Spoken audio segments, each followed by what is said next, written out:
Hello everyone. There is one similarity between sunrise and opportunity. That is, both of these are available to those who wake up on time. Ladies and gentlemen, we all want success, but it is not quite easy and not very difficult either. There are two important factors which can lead us to success. Number one, our attitude towards learning, and number two, our ability to grab opportunity. Now, I would like to share two stories to amplify the importance of these two crucial factors. The first one goes like this. There was a painter. He was carrying out his ancestral occupation. He was continuously trying to develop his skills in paintings. In those days, his paintings were being sold at around $500.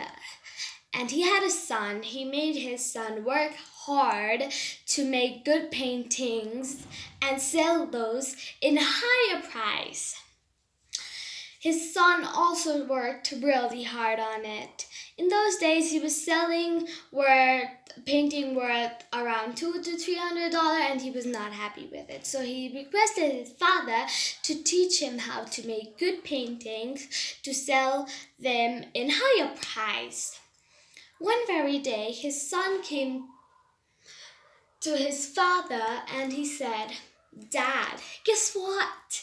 Today I made a painting worth $700 and I sold it. I'm so happy." Then the father said, "Oh, great son, I'm so proud of you. Now I will teach you how to make a painting worth $1,000. The son stopped his father. He said, "No, father, no, dad, you cannot teach me because I am better than you. I made more money than you. How can you teach me? You yourself cannot make $1 more than 500. How can you teach me?" Then the father said, "No, son, don't commit the same mistake I committed in my young days.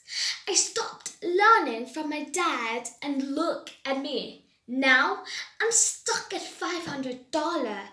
I cannot make $1 more than it." Look, son, we should never stop learning. We should have a mentor or an elderly person or your parents to guide you throughout. They would have to figure out your mistakes and they would point out your mistakes so that you could be a good human in future. The second story goes like this. There was a depressed guy. He thought that he could not make good money, he didn't do good in his life, and he didn't get good opportunities. One day he met a monk, and then the monk asked him, "Why do you seem so sad, son?" He narrated all his problems. Then he said, "Okay, no problem. I have a solution for this. Now don't seem upset. Okay, tomorrow morning, go to the river bank and you'll find a precious stone which will turn your life around. It'll be awesome." Being happy and kind of nervous, the man went there. He went there and he saw that there were so many stones. He was totally confused. Which one was the precious one and which one was the ordinary one? He could not figure out. Then again he went back to the monk. He said, "Guruji, I could not find the accurate stone. Please give me a hint." Then the monk said, "Son, you don't even want to work hard? Anyway, I'll help you. I'll give you a hint. The hint is that the precious one is warm. The surface of it is warm, but the ordinary ones are cold. So again, he went back morning to the riverbank and he started to touch all of them, but he was totally confused because they all felt the same. So he thought of throwing those cold stones in the far deep river. Then he started to throw. Suddenly he realized that he just threw a precious gem, warm stone. Look, friends, he just missed his opportunity because of his casualness.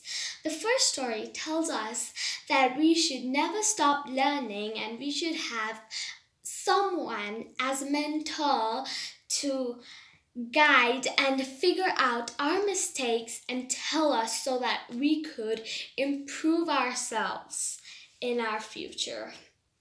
And the second story told us that we should never be casual and we should always grab opportunity when we get to grab it. Thank you and have a great time ahead.